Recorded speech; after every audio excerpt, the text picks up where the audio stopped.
Hey everybody, what is going on? Hexlex here. Got another Master Duel video for you.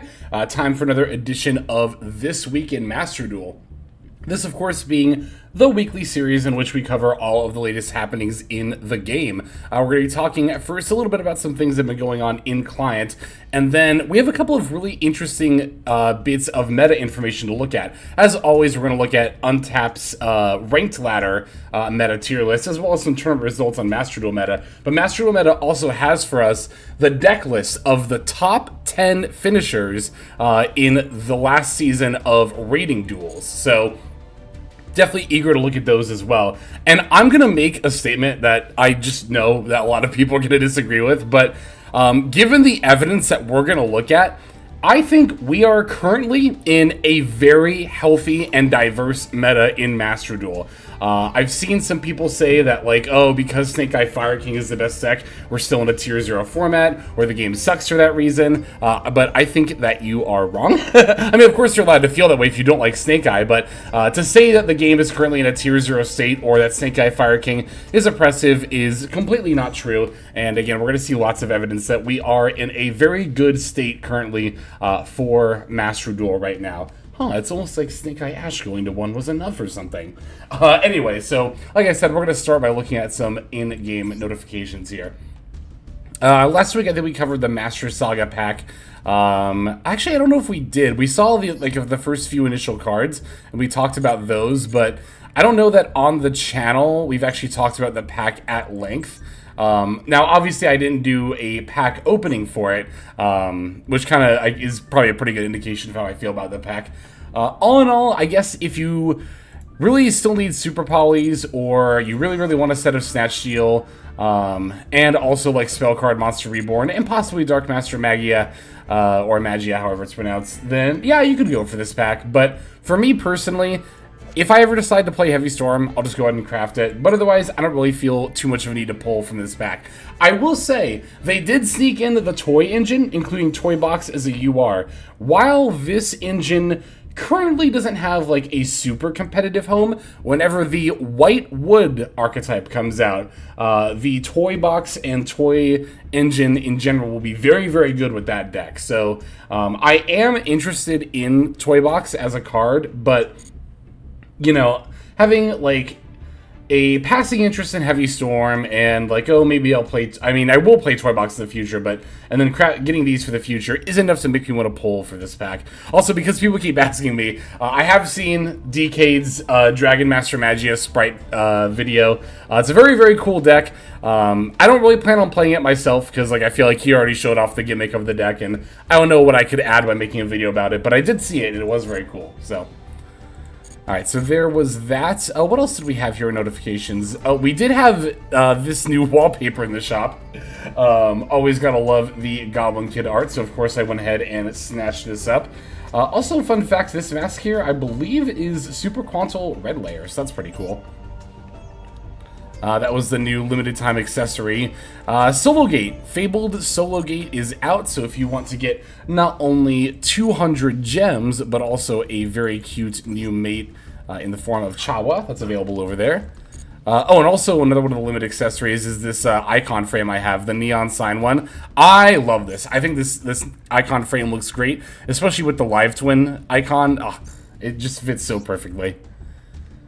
I mean, yeah, that's pretty much everything. There was also this very cryptic regarding the version to update data volume. There's going to be a big update coming next week, so we might possibly see some new features in the game or some more UI updates. It's always fun when they add those, but we'll have to see. Anyway, all right, now that we have taken a look at that, let's start by popping over to Untapped and take a look at the current meta. The way that Untapped separates its metas is by pack releases. So by looking at current meta, we're actually looking at pretty much just the past few days.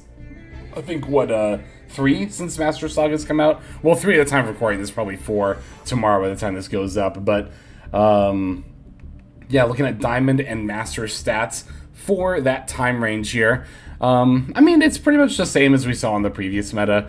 A lot of the decks that you would expect to see towards the top, like Pearly, like Yubel, like Rescue Ace. Snake Eye, funnily enough, is like pretty far down here. Well, relatively far down here.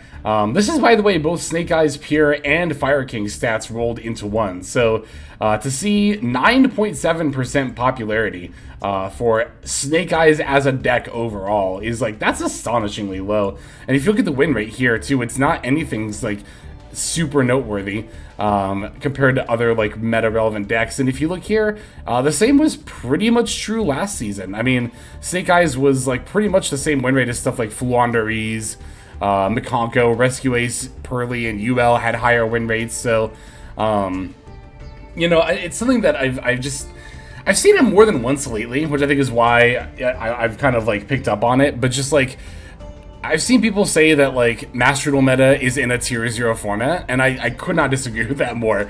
Again, we'll see more evidence than just this that the meta is in fact pretty balanced, but yeah, I think again that a lot of that comes from the best deck of the format still being a Snake Eyes deck, and also the fact that you know, Snake Eyes has been dominant to a tier 0 level in the TCG for so long that people were just like, oh, well, a Snake Eye variant is the best deck in Master Duel. Yep, that's tier 0 too, because Snake Eye is just broken. But again, as I briefly touched upon earlier, Snake Eye Ash going to 1 was far more of an impactful hit than one, people said when it got limited. There were so many people who were just crying that, like, it's just a consistency hit, it's not going to do anything. But also, two, now no one is talking about the fact that the hit did do a lot to curb Snake Eye. Probably because they didn't want to admit that they were wrong about, the consistency hit not doing enough, right? And of course, Snake Eye Ash, as I've said many times, is more than just a consistency hit, as it takes away a lot of the game's guaranteed follow-up as well. Yeah, I mean, I think we're looking at a overall pretty balanced meta. Now, granted, we are still only a few days into it, but 25,000 games worth of data in Diamond and Master is definitely nothing to shake a stick at, for sure. I did notice that Yubel's popularity is starting to go down a little bit. I think 20% is definitely still way too high. I think Yubel is, like, overplayed for how good it is. Now, I do think Yubel is, like, one of the best, like, probably 3, if not 2 decks in the entire meta, but 20% popularity is like what pure Snake Eye was at when it was, very much dominating the meta. So, but this is in contrast to, I think, like the 23%, yeah, from, even just a few days ago. So, we are already starting to see that the new deck hype for Yubel is starting to wear off a little bit. Yeah, Snake Eye, definitely an underplayed deck, which is understandable. I am definitely one of those people who's like, honestly pretty bored of Snake Eye by this point, so I can see why this deck is so underplayed. Rescue Ace is also an extremely underplayed deck. Only 4.3% popularity rating for debatably the second best deck in the format. It's kind of wild. But that's actually something that I also really like about Master Duel, like, Ranked Ladder. Even in, like, Tier Limit Ishizu format, when that was a true tier 0 format, you still only saw that deck probably about like 40% of the time, even in upper, ranked ladder, as opposed to like, TCG and OCG tournaments where everyone's always going to try to bring what they think is their best build of their best deck, where the tier 0 is a lot more pronounced, right? On ranked ladder, it's still a lot of people just like hanging out and having fun. Even if they own a tier 1 deck, they might just be like trying something else out. So, even in a true tier 0 format, right, you can still expect to run into a variety of decks more often than not, which I think is a really, really cool aspect of Master Duel Best of 1 Ranked Ladder that nobody really talks about. But Tier Limit also is, speaking of which, is a very, very played deck. 8.1% for Centurion. Now, this is an example of an overplayed deck. I think Tier Limit is slightly overplayed, especially compared to something like Snake Eye, and especially compared to Rescue Ace, but Centurion at 8.1%, that's kind of wild, honestly. Yeah, this is about the play and win rate I would expect for Cashier. This will probably go up as the season goes on, but for a deck that's complained about a lot, it sure doesn't do that well. So, that's kind of funny. But anyway, yeah, I think that's pretty much everything that I want to look at here. Okay, so the next bit we're going to look at is going to be the top 10 decks from rating duels in the last season. So that ranked ladder, right, system that got introduced, these are the top 10 players. And, people who think that we are in a overpowered meta where Snake Eye and Yubel are, like, by far the only things worth playing, and if you're not playing that, what are you even doing, might be surprised at what we're about to see here. So, Season 31 Top 10 Rating Deck List.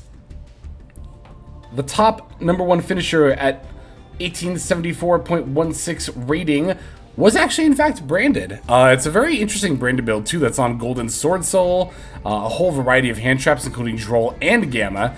Gamma's not a card that I'm used to seeing in branded really that often. And just a huge variety of different, like, going second tools and stuff. It definitely makes sense. Like, if you're gonna really try to aim for number 1, then it's not quite the same as regular ranked ladder. Every win does really count at that point. So playing a build like this where we have like a ton of different answers to stuff like the one of Droplet, the one of Evenly, you know, the 2 thrust to grab some of these cards, and all these techs like Gamma and the one of Droll, it makes a lot more sense, I think, for like rating duels. I would understand this also kind of deck building style more for tournaments as well. Again, these formats where every single win counts, you definitely want to be playing cards for like any given situation. The reason I go out of my way to explain that is because a lot of the time I have this philosophy when playing ranked ladder that you can kind of just make a more generalized deck build that leans a little more towards playing into your engine. You don't have to play like Feather Duster in every single deck or Evenly in every single deck, right, on ranked ladder, because if your goal is simply to rank up and you just want an above 50% win rate, it's okay to throw some games every now and then and just focus your deck more on being consistent, right? However, again, like I said, when you're going for a number 1 rating, or again, if you're playing in a tournament and you want first place, then every single win matters. So then you do have to adjust your deck building a bit to account for those kind of edge cases. So second place player to be, I don't know what C is, but expected to be on branded. So actually 2 branded decks in top 2, which is kind of wild here. And even more wild if we scroll down a little bit, in third place is Tri-Brigade Sprite. And this is exactly what I mean. Like, again, so many players out here, and I mean, this is not unique of this particular meta. In any given meta, there will be a certain subsect of players who will complain that, oh, they would love to, you know, compete with their pet deck, but there's no way it could ever do well, because the only thing that ever does well is insert one of the top 3 decks of the format. This is, like, I think one of the biggest of very many flaws of the larger discussion within the Yu-Gi-Oh community, is that a lot of Yu-Gi-Oh players who have, like, the competitive skew will really only treat the top 3 decks of any given format as what's viable. You know, I've seen people say that decks like Tearlament are off meta, and I'm just like, huh? What are you talking about? Tearlament's one of the top 5 best decks in Master Duel. But again, a lot of people, when they say meta, right now they would mean exactly Snake Eye and Yubel. And that's just, I think, completely misguided. And also, like, the thing that really confuses me is that a lot of people seem frustrated by this perspective. They say, oh, it sucks that there's only 2 decks that are viable in the current meta. And it's like, that's not true, though. Like, you're frustrating yourself for literally no reason. And seeing a deck like Tri-Sprite get 3rd place in all of Ranked Ladder for the entire season, I think definitely speaks to the fact that, like, hey, you can take your pet deck and you can do well with it, but you gotta really dedicate the time and energy, and also just not make those excuses for yourself. That, oh, well, how could I ever do well with this deck in this format? It's like, well, you can do well, not with necessarily literally any given deck, but any deck can be optimized, and any deck with enough time and dedication and enough optimization, with, of course, a little bit of power level behind it, can definitely expect to do very, very well in any given meta, even, again, 3rd place overall on Ranked Ladder. Also, lol, Cosmic Cyclone, I know, I see it. A card that I am not the biggest fan of, but, you know, again, it makes a little more sense when you want to win every single game to tech a card like Cosmic Cyclone than on, like, you know, if you're, like, grinding Platinum Ranked Ladder. I think you're throwing if you throw the Cosmic Cyclone into your deck at that point, but, again, at high competitive level play where every single win does count, it definitely makes a lot more sense to me. Also interesting that Tri-Sprite with a relatively minimal Tri-Brigade package, but also the Nightmare Throne with the Dark Beckoning Beast. That Nightmare Throne did so much for Sprite as a whole. It's kind of insane. Extra deck is really cool too. Oh, love it. Love to see Sprite doing well, especially wonky Sprite variants like this. All right, in fourth place, we have Rescue Ace, which, I mean, as I was saying before, I think this deck is criminally underplayed. 4.3% popularity for, again, what I believe could very well be the second best deck of the format, if not third. It's kind of debatable whether Yubel or Rescue Ace is better right now, in my opinion, but, yeah, that's way too low. It just really is. 40-card build looks pretty standard. It's on all the stuff that I think the deck should be on. Yeah, it's a good build. Okay, so we do see Fire King Snake Eye within the top 10, but only in 5th place. And just the variety of decks that we've already seen, like, it's what, 1, 2, 3, 4 different decks in the top 5 for the entire ranked ladder, and then number 5 is Fire King Snake Eye. That's kind of wild, honestly. This build looks pretty standard. This actually looks a lot like a build I would play with like 3 Valor and 3 Imperm and 3 Olkinix. Just like maxing out on the negations and the starters. Yeah, I mean, this list is looking great. It's got the 2 Promethean Princess. Love it. Alright, we got a couple of different decks here for 6th place. This person used 2 different decks in their climb. Looks like they were on Branded once again, as well as Yubel. Here in 6th place, we're seeing now our first Yubel deck. The Branded list was also on Gamma, which again, I'm not a Branded player, so maybe this is more standard, but I don't think of, like, Branded often playing Gamma, so that is kind of interesting, if that is actually true. And then the Yubel build is fairly standard. It actually looks a lot like the one that I played, except it's on 2 Nightmare Pain, and also 2 Gruesome Grave Squirmer. And not Piri Reason Map, I think that's the difference, actually. Oh, it's also playing 1-for-1 instead of something. I don't know. Anyway, yeah, I mean, this is a pretty standard looking Yubel build. It looks pretty solid overall. All right, 7th place, we have another Fire King Snake Eye list. This one playing a Kashira package, which you don't normally see. That's kind of interesting. Another Yubel in 8th. This one on a Bestial, a little bit of a Bestial package, just Magnum Hut and Druid Swarm. A little bit atypical there. We have Tearlament here on 9th. Looks like it's a pure 40-card build. They are on Winda. Ooh, and the very interesting tech of Deep Sea Prima Donna. It's a level 7 water synchro tuner. It's a synchro tuner. Synchro material requirements are generic, 1 tuner, 1 or more non-tuners. Your opponent cannot target a synchro monster that uses card as material with card effects. You can always use each of the following effects of Prima Donna once per turn. Target one of your opponent's banished cards, add to your hand, or special summon 1 level 4 lower water monster from your deck, and if you do, add that target to their hand. If this card is sent to the graveyard, you can target 1 banished card and shuffle it into the deck. Oh, so if you, like, if you go second, or I guess in general, if just they have a banished card, you can use this to special summon like a Rhino Heart out of your deck. That's kind of cool. Yeah, I mean, again, we see people innovating here. That's another thing that, like, and I mean, this is excuse me, this is something that people have said since literally the beginning of Yu-Gi-Oh! And as somebody who started playing in literally 2002, I can attest that literally since the beginning of Yu-Gi-Oh! People have been saying that all the decks that do well are just like cookie cutter. The phrase always makes me laugh for some reason. Like cookie cutter, copy and paste decks. But nope, here in the very top cuts, we see people innovating to a degree where Prima Donna is not a card that I've ever seen in Tier Limit before, even once. And yet, here, one of the top 10 decks of Ranked Ladder overall this season was a Tier Limit deck that was, in fact, on it. It's also playing Card Destruction, which isn't completely atypical, but you don't see that too terribly often. Droplet kind of makes sense as well. Yeah, very, very cool tier build. Okay, we had to have it, I guess. Well, we didn't have to, but you know what I mean. So, Stun did, in fact, end up making the top 10 here.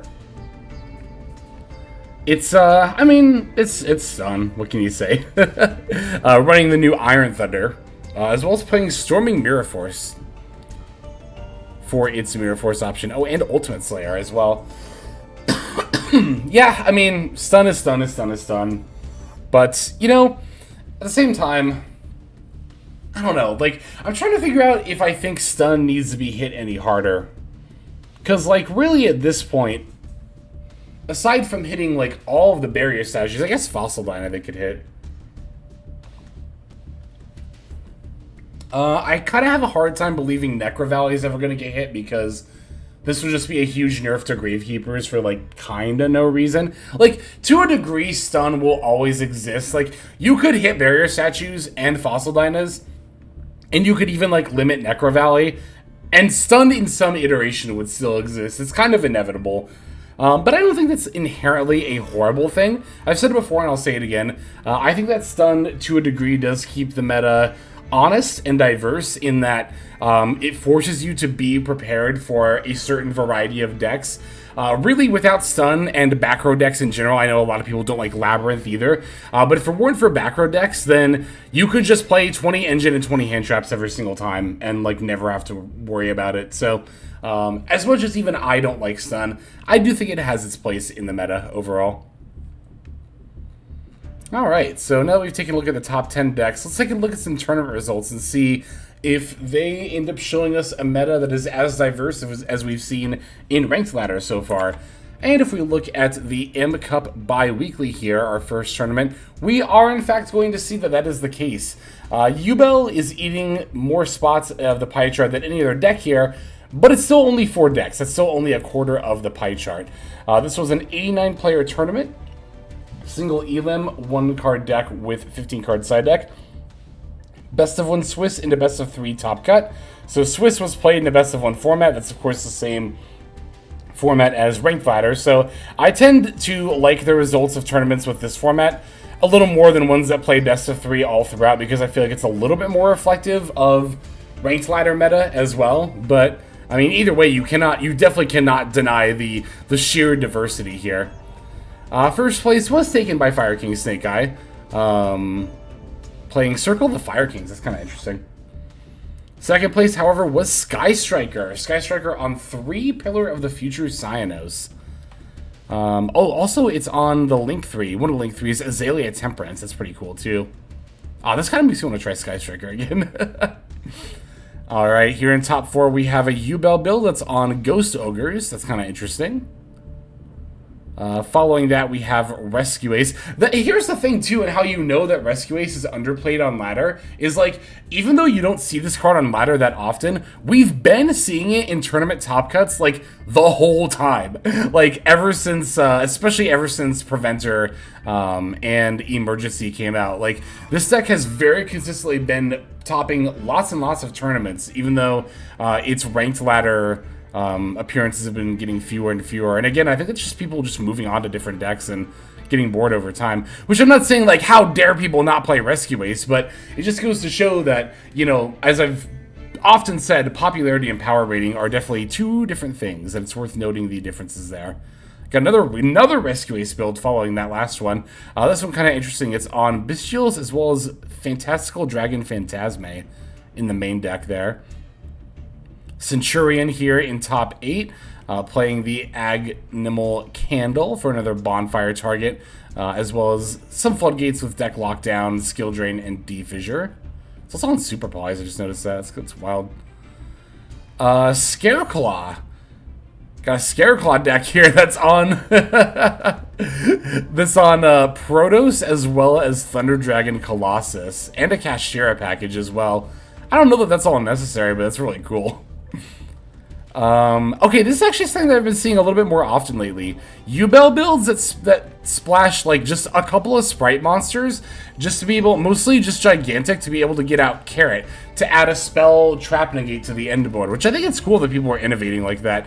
That is a notable weakness of Ubel, is the lack of spell trap negate. So to play this little engine to add one to your end board, I think is really neat. Alright, got 2 more tournament top cuts we're going to look at here. This one from China. This was another one where they did best of 1 to best of 3 top 16. This one was 121 players. Not a single Snake Eye deck in top 8 at all. I think this is the second week in a row where we've seen an over 100-person tournament from China with the best of 1 Swiss format as well, not have a single Snake Eye deck in the top cut, which is actually insane. Also insane is that Altergeist, of all decks, won the entire tournament. And, like, you know, people will be like, oh, well, that's just because it's China. They're weird. But it's like, it's literally the exact same meta. Like, again, people out here saying you can't do well with your pet decks, while Altergeist are out here winning tournaments, and Tri-Sprite is one of the 3 top-rated decks for Ranked Ladder in the entire season. Just, I don't know. The main reason I'm so vocal about this is that I don't want players who hear this from other players, like especially newer players who hear this kind of moaning from more experienced players, get this idea in their head that Yu-Gi-Oh is this like awful warped game that can't be saved, when it's not true. You know, there's this Reddit post, and I don't often find myself agreeing with like Reddit comments, but I saw a Reddit comment here that was in response to a post of like somebody, you know, making one of those posts about Master Duel, not even the TCG, about Master Duel, where they were like, is the game dying? And this comment kind of called the person out for being like, you know, it seems to me from your responses that what you're really trying to say is, I hope the game dies, and you're kind of phrasing it as a question. I think there are a lot of people out there that do that. Like, they don't like whatever the current meta is, so they'll be like, oh, Yu-Gi-Oh's just not worth playing. Is the game dying? When what they really mean is, I don't like the current meta. Yu-Gi-Oh isn't what I want it to be. I want the game to die. Don't listen to people like that. Don't listen to people who say that. Don't listen to people who say you can only do well with one of the top 3 best decks of the format. They are miserable, and they want people to share in their misery. And they will warp and skew the truth in order to kind of pull other people down with them. Don't do it. Don't get yourself dragged down with them. Be like this Altergeist player. Play the deck you want to play and just kick ass with it. You know, that's what I always say. Another Yubel deck with the Sprite Carrot Tech here and the Gigantic. Always cool to see, again, people innovating. Pure Sprite. Actually, no, this is Yubel Sprite.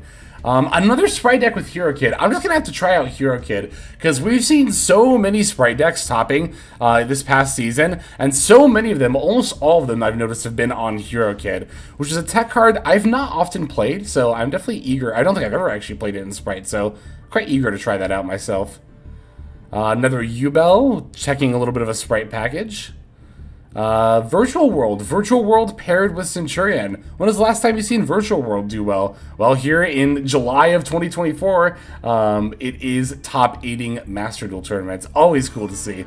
Another Centurion list here. This one more pure, playing more of a bestial package there.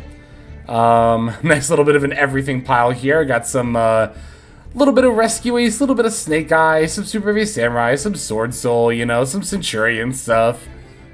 I love to see people innovating like that. Not even a 60 card pile either. That's a 46 card deck. That's insane. Branded here in the top 8 as well. And that is going to do it for that one. One more top cut to look at.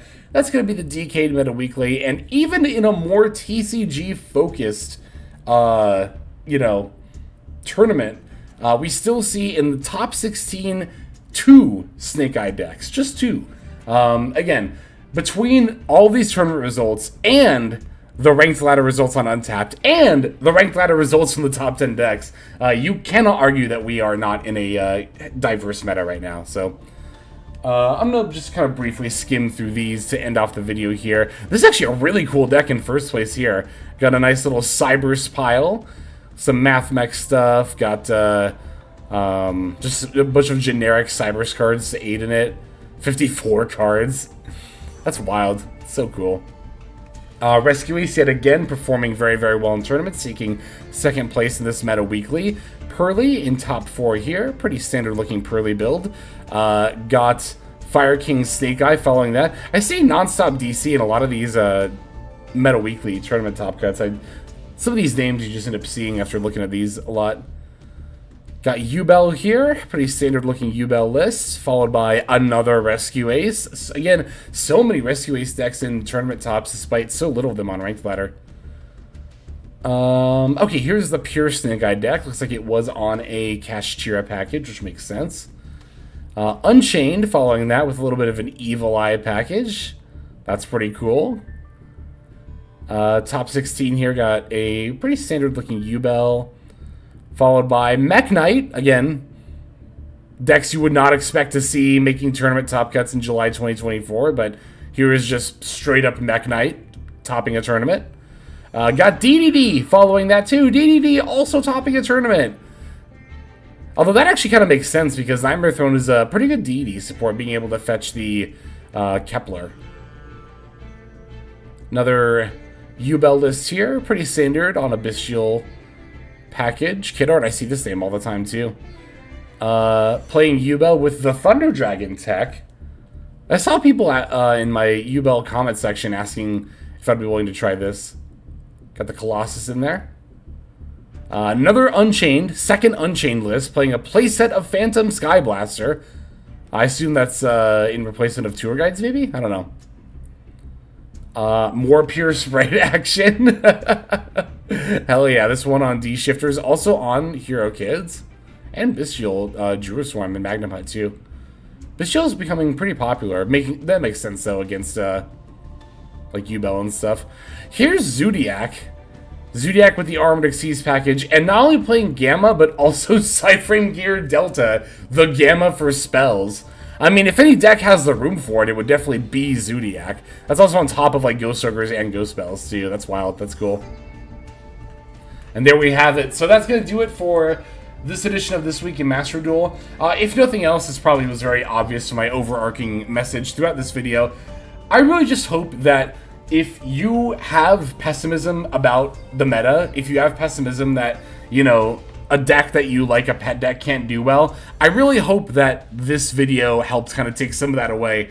I think that, again, it really, there's a lot of people out there who are really pessimistic about the game and want to bring everyone else down to their level. And I would definitely implore you to make an effort to try not to let yourself get dragged down there and think that the game is in an awful state. I mean, sometimes it is. Occasionally the game is in an unfun state in a, you know, one deck format, so to speak. But I would not at all say that's the case here. Not even close. So, yeah, let's just go ahead now and move to our outro.